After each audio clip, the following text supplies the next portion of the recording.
Alors, il existe plusieurs méthodes chirurgicales pour traiter les problèmes d'amygdale.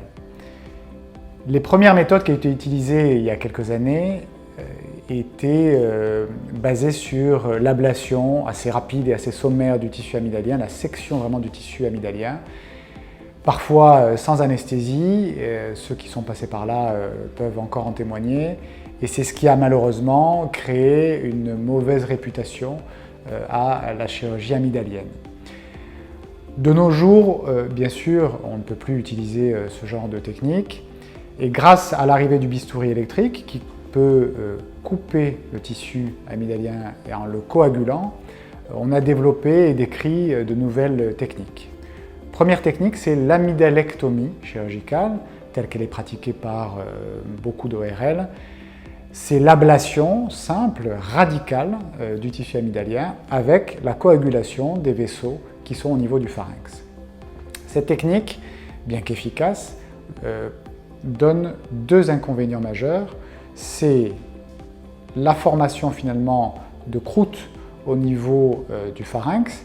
Ces croûtes, sous l'action de la salive, de l'alimentation, peut, quelques jours après l'opération, tomber et provoquer une hémorragie post-opératoire, parfois dramatique et qui peut obliger à une reprise chirurgicale.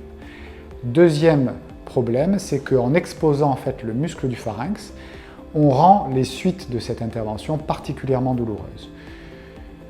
C'est ce qui a amené finalement à proposer une alternative à cette technique radicale. Cette alternative, elle est décrite grâce à l'arrivée d'un courant qu'on appelle la radiofréquence. Et on va pouvoir utiliser deux techniques grâce à la radiofréquence.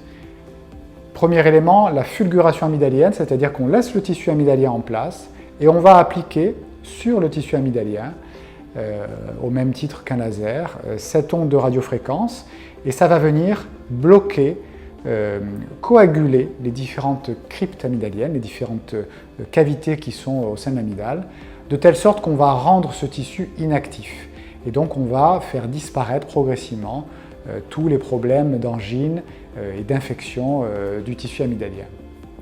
Lorsque l'amygdale est trop volumineuse et qu'elle va venir obstruer les voies respiratoires, provoquer des ronflements, des apnées du sommeil, des troubles de l'alimentation, on est obligé de sectionner en fait l'amygdale, ce qu'on appelle l'amygdalotomie chirurgicale.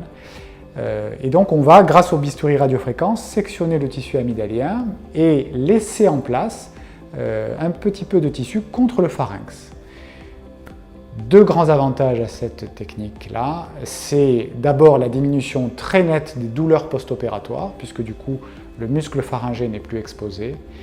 Et deuxième avantage, c'est l'absence de complications hémorragiques, puisqu'il n'y a plus de croûtes qui sont formées au niveau du muscle, donc plus de risque que ces croûtes puissent tomber et provoquer des hémorragies.